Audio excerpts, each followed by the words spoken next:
അപ്പോൾ ഞാൻ കഴിഞ്ഞ ദിവസം പ്രോമിസ് ചെയ്ത പോലെ തന്നെ 3 തരത്തിലുള്ള റാപ്പ് എങ്ങനെയാണ് തയ്യാറാക്കാമെന്ന് നോക്കാം. അപ്പോൾ ആദ്യം നമുക്ക് സ്പിനാച്ച് റാപ്പ്, അതായത് പച്ച കളറിലുള്ള റാപ്പ് എങ്ങനെയാണ് തയ്യാറാക്കാമെന്ന് നോക്കാം. അതിനുവേണ്ടി ഞാനിവിടെ എടുത്തിരിക്കുന്നത് ഒരു കെട്ട് സ്പിനാച്ച്, അതായത് പാലക്കിന്റെ തണ്ട് ഒരുപാട് കട്ടിയുള്ള തണ്ടൊക്കെ ആണെങ്കിൽ എടുത്ത് കളഞ്ഞോളൂ കേട്ടോ. അതിനുശേഷം നന്നായിട്ട് വാഷ് ചെയ്യണം. ഇതിൽ നിറച്ച് മണ്ണുണ്ടാവാനുള്ള ചാൻസ് ഉണ്ട്, അതുകൊണ്ട് അത് സൂക്ഷിക്കുക. അതിനുശേഷം നമുക്ക് എന്താ ചെയ്യേണ്ടതെന്ന് വെച്ച് കഴിഞ്ഞാൽ ഒന്ന് വാട്ടിയെടുക്കണം. ഒരുപാട് കുക്ക് ചെയ്യേണ്ട ആവശ്യമൊന്നുമില്ല. അതേസമയം പച്ചക്ക് അരച്ച് കഴിഞ്ഞാലും നന്നായിട്ടുണ്ടാവില്ല. അതുകൊണ്ടാണ് പ്രത്യേകിച്ച് ഒന്ന് തിളച്ച വെള്ളത്തിലോട്ട് ഇടാൻ പറയുന്നത് കേട്ടോ. അപ്പം വെള്ളം നന്നായിട്ടൊന്ന് തിളക്കട്ടെ. അപ്പൊ നമ്മുടെ വെള്ളം നന്നായി തിളയ്ക്കാൻ തുടങ്ങിയിട്ടുണ്ട് കേട്ടോ. അതിലോട്ട് പാലക്ക് ഇട്ട് കൊടുക്കാം. സാധാരണ ചീര വെച്ചിട്ടും ചെയ്യാം കേട്ടോ. പാലക്ക് തന്നെ വേണമെന്ന് നിർബന്ധമൊന്നുമില്ല.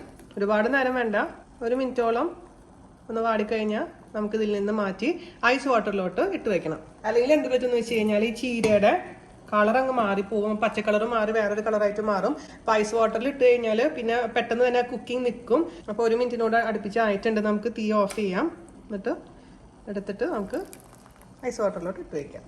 ഓക്കെ, അപ്പോൾ ഇത് നമുക്ക് തണുത്തതിന് ശേഷം, ഇപ്പോൾ ഓൾറെഡി തണുത്തിട്ടുണ്ട് ഐസ് വാട്ടറിലാണ് നമ്മൾ ഇട്ടേക്കുന്നത്. ഇത് വെള്ളത്തിൽ നിന്ന് എടുത്തതിന് ശേഷം നന്നായിട്ട് മറിച്ചിട്ട് ഞാൻ കൊണ്ടുവരാം കേട്ടോ. അപ്പോൾ ഞാനിവിടെ നമ്മുടെ പാലക്ക് നന്നായിട്ട് അരച്ച് വെച്ചിട്ടുണ്ട്. ഒട്ടും തന്നെ ഞാൻ വെള്ളത്തിൽ ചേർത്തിട്ടില്ല കേട്ടോ. അപ്പോൾ അരച്ച് വന്നപ്പോൾ എനിക്ക് കിട്ടിയത് 1/2 കപ്പ് പാലക്കിന്റെ പ്യൂരിയാണ്. അത് നമുക്ക് ഇതിലേക്ക് അങ്ങ് ഒഴിച്ചു കൊടുക്കാം. ഞാനിപ്പോൾ 3 തരത്തിലുള്ള റാപ്പ് കാണിക്കുന്ന കാരണം ഒരുപാട് ക്വാണ്ടിറ്റിയിൽ ചെയ്യുന്നില്ല കേട്ടോ. കുറച്ച് ചെറിയൊരു അളവിലേ കാണിക്കുന്നുള്ളൂ. ഇതിലോട്ട് നമുക്ക് ആവശ്യത്തിന് ഉപ്പ് ചേർത്ത് കൊടുക്കാം. ഉപ്പ് ചേർക്കുമ്പോൾ എപ്പോഴും ശ്രദ്ധിക്കണേ. അപ്പൊ ഇത് ഞാൻ ചെയ്യാൻ പോകുന്നത് ശരിക്കും ടോർട്ടിയ ചെയ്യുന്ന പോലെ തന്നെയാണ്. അതുകൊണ്ട് ഇതിലോട്ട് നമുക്ക് ഒരല്പം ബേക്കിംഗ് പൗഡർ ചേർത്ത് കൊടുക്കണം. ഇതിൽ ഞാൻ ചേർക്കുന്നത് മൈദയാണ്. അപ്പൊ മൈദ ചേർക്കുന്നത് കൊണ്ടാണ് ഞാൻ ഇതിൽ 1/4 ടീസ്പൂൺ ബേക്കിംഗ് പൗഡർ ചേർക്കുന്നത്. അല്ലെങ്കിൽ മൈദ വെച്ച് ഉണ്ടാക്കുമ്പോൾ എന്ത് പറ്റുന്ന വെച്ചാൽ നമുക്ക് പരത്താൻ വളരെ ബുദ്ധിമുട്ടായിരിക്കും. അപ്പോൾ അതുകൊണ്ടാണ് നമ്മൾ ബേക്കിംഗ് പൗഡർ ഇടുന്നത് കേട്ടോ. അപ്പോൾ അടുത്തത് ഞാൻ ബേക്കിംഗ് പൗഡർ ഇല്ലാതെ കാണിച്ചു തരാം. അപ്പോൾ നന്നായിട്ട് ചേർത്തങ്ങ് മിക്സ് ചെയ്ത് കൊടുക്കാം. ഇനി ഇതിലോട്ട് ചേർത്ത് കൊടുക്കേണ്ടത് 2 ടേബിൾ സ്പൂൺ ഓയിലാണ്. വെളിച്ചെണ്ണയാണെങ്കിൽ കുഴപ്പമൊന്നുമില്ല. മിക്സ് ചെയ്യാം. ഓക്കെ, ഇനി നമുക്ക് കുറച്ചായിട്ട് മൈദ ഇട്ട് കൊടുക്കാം. മൊത്തത്തിൽ 1 കപ്പ് മൈദ ഞാൻ ചേർത്ത് കൊടുത്തിട്ടുണ്ട്. അപ്പോൾ നമുക്ക് മിക്സ് ചെയ്ത് നോക്കുമ്പോൾ അറിയാം. കുറച്ചും കൂടെ മൈദ വേണമെങ്കിൽ കുറച്ചും കൂടെ ചേർത്ത് കൊടുക്കാം, അല്ലെങ്കിൽ അതിനനുസരിച്ച് കേട്ടോ. നോക്കട്ടെ, ഞാൻ മിക്സ് ചെയ്ത് നോക്കട്ടെ. കൈ കൊണ്ട് ഇനി മിക്സ് ചെയ്യാം. ഇത് പെർഫെക്റ്റ് ആയിട്ട് വന്നിട്ടുണ്ട്. ഇനി ഇതിൽ വെള്ളത്തിൻ്റെ ആവശ്യമില്ല, മൈദയുടെ ആവശ്യമില്ല. നന്നായിട്ട് അങ്ങ് കുഴച്ചെടുക്കാം. ഇതേ അപ്പോൾ നന്നായിട്ട് ഞാൻ കുഴച്ചെടുത്തിട്ടുണ്ട്. സമയമുണ്ടെങ്കിൽ 20 മിനിറ്റ് വരെ നമുക്കിത് അടച്ചു വെക്കാം. അല്ലെങ്കിൽ 10 മിനിറ്റ് ആയാലും കുഴപ്പമില്ല. എന്തായാലും ഞാനിത് അടച്ചു വെക്കട്ടെ. ആ സമയം കൊണ്ട് നമുക്ക് എങ്ങനെയാണ് ബീറ്റ്റൂട്ട് ടോർട്ടിയ ചെയ്യാമെന്ന് നോക്കാം കേട്ടോ. അപ്പോൾ നമുക്ക് ഇനി ബീറ്റ്റൂട്ടിന്റെ റാപ്പ് ഉണ്ടാക്കാം. അതിന് വേണ്ടി ഞാനിവിടെ ഒരു ചെറിയ ബീറ്റ്റൂട്ട് എടുത്തിട്ട് വേവിച്ച് വെച്ചിട്ടുണ്ട്. അല്പം മാത്രം വെള്ളം ഒഴിച്ച് ഉപ്പ് ചേർത്തിട്ട് വേവിച്ച് വെച്ചിട്ടുണ്ട്. ഇതേപോലെ ചെറിയ പീസസ് ആയിട്ട് മുറിച്ച് വേവിച്ചോളൂ കേട്ടോ. അപ്പോൾ പെട്ടെന്ന് തന്നെ വെന്ത് കിട്ടും. പിന്നെ ഒരുപാട് വെള്ളം ആവാൻ പാടില്ല, അത് ശ്രദ്ധിക്കുക. അതേസമയം നിങ്ങളിപ്പോൾ അറിയാണ്ട് ഒരുപാട് വെള്ളത്തിലാണ് വേവിക്കുന്നുണ്ടെങ്കിൽ ആ വെള്ളം ഒന്ന് വറ്റിച്ച് കളഞ്ഞാൽ മതി. അപ്പോൾ ഇതുപോലെ ഇരിക്കുന്ന ബീറ്റ്റൂട്ടിന്റെ കൂട്ടത്തിൽ കൂടെ ഞാനൊരു വെളുത്തുള്ളി ഇടുന്നുണ്ട്. അതുപോലെ തന്നെ ഒരു പച്ചമുളക് ഇടുന്നുണ്ട്. അത് ഓപ്ഷണലാണ് കേട്ടോ. ആ ബീറ്റ്റൂട്ടിന്റെ ഒരു സ്മെല്ല് അറിയാതിരിക്കാൻ വേണ്ടിയിട്ടാണ് ഞാൻ ചെയ്യുന്നത്. അതേസമയം ഇതില്ലെങ്കിലും കുഴപ്പമൊന്നുമില്ല. ഇത് നന്നായിട്ട് അധികം വെള്ളമൊന്നും ചേർക്കാണ്ട് അരച്ചിട്ട് ഞാൻ കൊണ്ടുവരാം. ബീറ്റ്റൂട്ട് ഇത് അരച്ച് കൊണ്ടുവന്നിട്ടുണ്ട്. ഒരു അല്പം മാത്രം വെള്ളം ചേർത്തിട്ടുള്ളൂ കേട്ടോ. 1/2 കപ്പ് തന്നെയാണ് അരച്ചിരിക്കുന്നത്. ഒരു ചെറിയ ബീറ്റ്റൂട്ടിന്റെ അളവാണ് ഞാൻ പറയുന്നത് കേട്ടോ. ഇതിലോട്ട് ഞാൻ നേരത്തെ പറഞ്ഞ പോലെ തന്നെ ആവശ്യത്തിന് ഉപ്പ് ചേർത്ത് കൊടുക്കാം. ഞാൻ ബേക്കിംഗ് പൗഡർ ഇടുന്നില്ല. അതിന് പകരമായിട്ട് നമ്മൾ ആട്ടയും അതുപോലെ തന്നെ മൈദയും ഒരേ അളവിലാണ് ചേർക്കാൻ പോകുന്നത് കേട്ടോ. അതിൽ ഓയിൽ ഒഴിച്ചു കൊടുക്കണം. ഒലിവ് ഓയിലാണെങ്കിലും ഒഴിക്കുക കേട്ടോ. ഇനി ഇതിലോട്ട് നമുക്ക് 1/2 കപ്പ് ആട്ട ഞാനിവിടെ അളന്നെടുത്ത് വെച്ചിട്ടുണ്ട്. അതേപോലെ തന്നെ 1/2 കപ്പ് മൈദയും കൂടെ ചേർത്ത് കൊടുക്കാം. മൈദ ഇല്ലെങ്കിൽ എന്ത് പറ്റുമെന്ന് വെച്ച് കഴിഞ്ഞാൽ നമ്മൾ ചപ്പാത്തി പോലെ ഉണ്ടാക്കുകയാണെങ്കിൽ നമ്മൾ റാപ്പ് ചെയ്യുന്ന സമയത്ത് അങ്ങ് പൊട്ടിപ്പോവും. അതുകൊണ്ടാണ് മൈദ എന്തായാലും വേണമെന്ന് പറയുന്നത് കേട്ടോ. ഇതുപോലെ റാപ്പ് ഉണ്ടാക്കുമ്പോൾ അപ്പോൾ നമുക്ക് ഇതിലോട്ട് 1/2 കപ്പ് മൈദയും കൂടെ ചേർത്ത് കൊടുക്കാം. നന്നായി മിക്സ് ചെയ്തതിന് ശേഷം കൈ വെച്ചിട്ട് കുഴച്ചെടുക്കാം കേട്ടോ. അപ്പം നിങ്ങൾക്ക് നേരത്തെ കാണിച്ച പോലെ മൈദ മാത്രം വെച്ച് ചെയ്യാട്ടോ, ഒരു കുഴപ്പമില്ല. ഞാൻ 2-3 തരത്തിൽ കാണിച്ചു തരുന്നതാണ്. ഇതും കറക്റ്റാണ്. വെള്ളത്തിൻ്റെ അളവൊക്കെ നന്നായിട്ട് അങ്ങ് കുഴച്ചെടുക്കാം. കളർഫുൾ അല്ലേ? പിള്ളേരങ്ങനെ കളർഫുള്ളായിട്ട് റാപ്സ് ഒക്കെ കഴിക്കട്ടെ. ഇത് കാണുമ്പോൾ തന്നെ പിള്ളേർ കഴിച്ചോളും. നമുക്കിത് 20 മിനിറ്റോളം അടച്ചു വെക്കാം. ഇനി ചെയ്യാൻ പോകുന്നത് ക്യാരറ്റ് വെച്ചിട്ടാണ്. ഒരു ക്യാരറ്റാണ് ഞാൻ ഇവിടെ കുക്ക് ചെയ്ത് വെച്ചിരിക്കുന്നത് കേട്ടോ. നിങ്ങൾക്ക് ക്യാരറ്റ് ഇല്ലെങ്കിൽ അതിന് പകരം മറ്റേ ക്യാപ്സിക്കം, മഞ്ഞ കളർ ക്യാപ്സിക്കോ അല്ലെങ്കിൽ റെഡ് കളർ ക്യാപ്സിക്കോ എന്താണോ ഉള്ളത് അത് വെച്ചിട്ട് ചെയ്യാം. അപ്പോൾ ഇത് നന്നായിട്ട് അരച്ചിട്ട് ഞാൻ കൊണ്ടുവരാം. അപ്പോൾ ഇതാ നമ്മുടെ ക്യാരറ്റും ഞാൻ അരച്ചെടുത്തിട്ടുണ്ട്. അതും 1/2 കപ്പ് തന്നെ കിട്ടിയിട്ടുണ്ട് കേട്ടോ.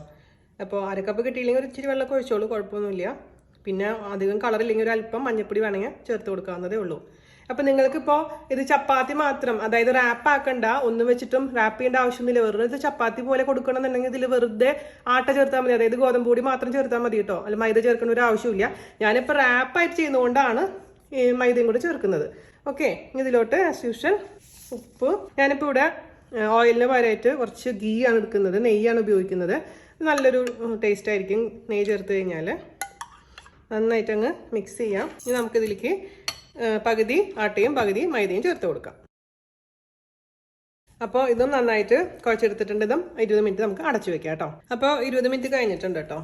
നമുക്ക് ചെറിയ ചെറിയ ഉരുളകളാക്കി എടുക്കാം. വലിയ ഉരുളകളാണെങ്കിൽ വലിയ ഉരുളകൾ. ഇപ്പോൾ റാപ്പൊക്കെ ആണെങ്കിൽ കുറച്ച് വലുത് നല്ലത്, കാരണം അത്രയും വലിയ റാപ്പാണെങ്കിൽ ഉള്ളിലോട്ട് ഫില്ല് ചെയ്തിട്ട് റാപ്പ് ചെയ്യാൻ പറ്റുള്ളൂ നമുക്ക്. അപ്പോൾ ഈ ഒരു സൈസ് ഉരുളകൾ ആക്കിയതിന് ശേഷം നമുക്കങ്ങ് പരത്തിയെടുക്കാം. അപ്പോൾ ബാക്കിയുള്ള മാവ് അടച്ചു വയ്ക്കാൻ മറക്കരുത് കേട്ടോ. എന്നിട്ട് ഇത് നമ്മൾ പരത്തുന്ന സമയത്ത് ഇതിലിടുന്ന പൊടി ഞാൻ എപ്പോഴും മൈദയാണ് ഉപയോഗിക്കാറുള്ളത്. അതെന്തുകൊണ്ടാണെന്ന് വെച്ച് കഴിഞ്ഞാൽ നമ്മൾ ആട്ട വെച്ചിട്ട് ഡസ്റ്റ് ചെയ്തിട്ടുണ്ടെങ്കിൽ ഒരു വൈറ്റ് പാച്ച് പോലെ ഇതിൻ്റെ മുകളിൽ ഇങ്ങനെ ഉണ്ടാവും. ഒരു ഭംഗി ഉണ്ടാവില്ല. അത് പ്രശ്നമില്ലെങ്കിൽ കുഴപ്പമൊന്നുമില്ല. ഞാൻ പക്ഷേ മൈദ വെച്ചിട്ടാണ് ഇതൊന്ന് ഡസ്റ്റ് ചെയ്യുന്നത് കേട്ടോ. ഒരുപാട് മൈദ ഒന്നും വേണ്ട. പിന്നെ അതേപോലെ തന്നെ ഇതിൻ്റെ ഈ റോളിംഗ് പിന്നിൻ്റെ ബാക്കിലും കുറച്ച് മൈദ ഒന്ന് തടവിക്കോളും. എന്നിട്ട് മാക്സിമം വലുതാക്കി ഇതങ്ങ് പരത്തിയെടുക്കാം. അപ്പോൾ ഈ ബേക്കിംഗ് പൗഡർ ഇട്ടതുകൊണ്ടാണ് നമുക്ക് ഇത്രയും എളുപ്പത്തിൽ പരത്താൻ പറ്റുന്നത്. അല്ലെങ്കിൽ മൈദ മാത്രം വെച്ചിട്ടുള്ള സംഭവം നമുക്ക് പരത്താനേ പറ്റില്ല. നിങ്ങൾക്കറിയാമല്ലോ, റബ്ബർ ബാൻഡ് പോലെ ഇങ്ങനെ തിരിച്ചു വരുന്ന സംഭവമാണ്. അപ്പോൾ മാക്സിമം വലുതാക്കിയിട്ട് അങ്ങ് പരത്തട്ടെ. ഇതാ ഞാനിവിടെ മാക്സിമം എന്നെ കൊണ്ട് പറ്റാവുന്ന രീതിയിൽ അങ്ങ് പരത്തിയിട്ടുണ്ട്. ഇച്ചിരി നൈസായിട്ട് പരത്തണം, അല്ലെങ്കിൽ എന്താ വെച്ച് കഴിഞ്ഞാൽ ഒരുപാട് കട്ടിയാവുന്നത് കുക്കായി വരുന്ന സമയത്ത്. അതുകൊണ്ട് ഈ ഒരു രീതിയിൽ അങ്ങ് പരത്തിയെടുക്കാം. നമുക്കിനി ഇതങ്ങ് ചുട്ടെടുക്കാം കേട്ടോ. അപ്പം നമ്മുടെ തവ ചൂടാക്കാൻ വെച്ചിട്ടുണ്ട്. അതിലോട്ട് പരത്തി വെച്ചിരിക്കുന്ന ടോർട്ടിയ വെച്ച് കൊടുക്കാം. ഇപ്പം മീഡിയം ഫ്ലെയിമിലാണ് ഞാൻ തീ വെച്ചിരിക്കുന്നത് കേട്ടോ. ഇതിൻ്റെ കളർ ചെറുതായിട്ട് മാറാൻ തുടങ്ങുന്ന സമയത്ത് നമുക്കതങ്ങ് തിരിച്ചിടാം.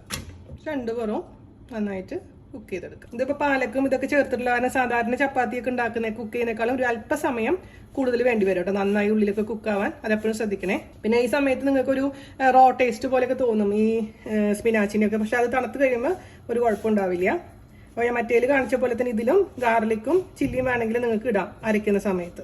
ഒന്ന് പ്രസ് ചെയ്ത് കൊടുത്തോളൂ. ഇവിടെയൊക്കെ ചെറിയ ചെറിയതായിട്ട് ഇങ്ങനെ സ്പോട്ട്സ് വരുന്നുണ്ട്. അപ്പോൾ അത് കുക്കായി എന്നാണ് അതിൻ്റെ അർത്ഥം. സ്റ്റോർ ചെയ്യുന്നതും എങ്ങനെയാണെന്ന് കാണിച്ചു തരാം കേട്ടോ. അപ്പോൾ നമ്മുടെ ഗ്രീൻ കളറിലുള്ള ടോർട്ടിയ റെഡി ആയിട്ടുണ്ട്. നമുക്കൊരു പാത്രത്തിലോട്ട് മാറ്റാം. ബീട്രൂട്ടും ഇതേപോലെ തന്നെ 6 ഈക്വൽ ആയിട്ടുള്ള ബോൾസ് ആയിട്ട് വെച്ചിട്ടുണ്ട്. നമുക്കിതും പരത്തിയെടുത്ത് നേരത്തെ പോലെ തന്നെ ചുട്ടെടുക്കാം. നേരത്തെ കാണിച്ച പോലെ തന്നെ തിരിച്ചും മറിച്ചിട്ട് നന്നായിട്ട് അങ്ങ് കുക്ക് ചെയ്തെടുക്കാം.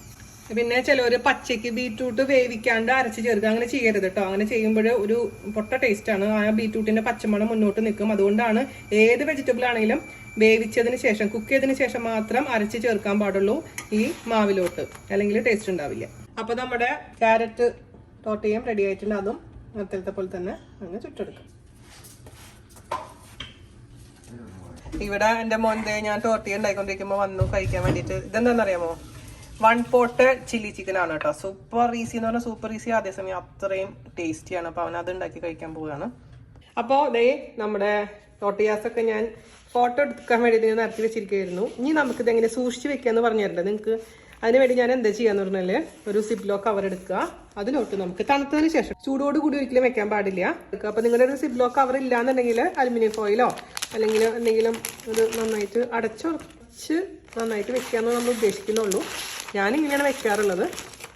എന്നിട്ട് നമുക്ക് കംപ്ലീറ്റ് എയർ കളഞ്ഞതിന് ശേഷം ഫ്രിഡ്ജിൽ വെച്ചാൽ മതി. ഫ്രീസറിലൊന്നും വെക്കണ്ട. പിന്നെ കുറേ നാളത്തേക്കാണെങ്കിൽ ഫ്രീസറിലും വെക്കാം. പക്ഷെ ഞാനിതിപ്പോൾ ഫ്രിഡ്ജിലാണ് എപ്പോഴും വെക്കാറുള്ളത്.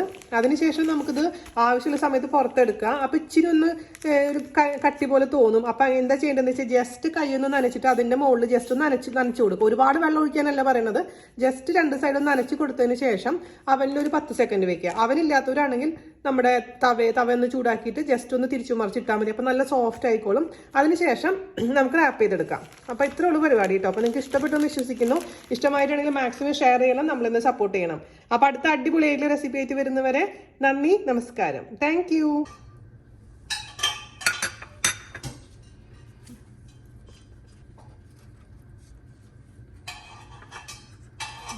പുള്ളി മുഴുവനും മടക്കുന്നുണ്ട്, 2 സൈഡും മടക്കുന്നുണ്ട്.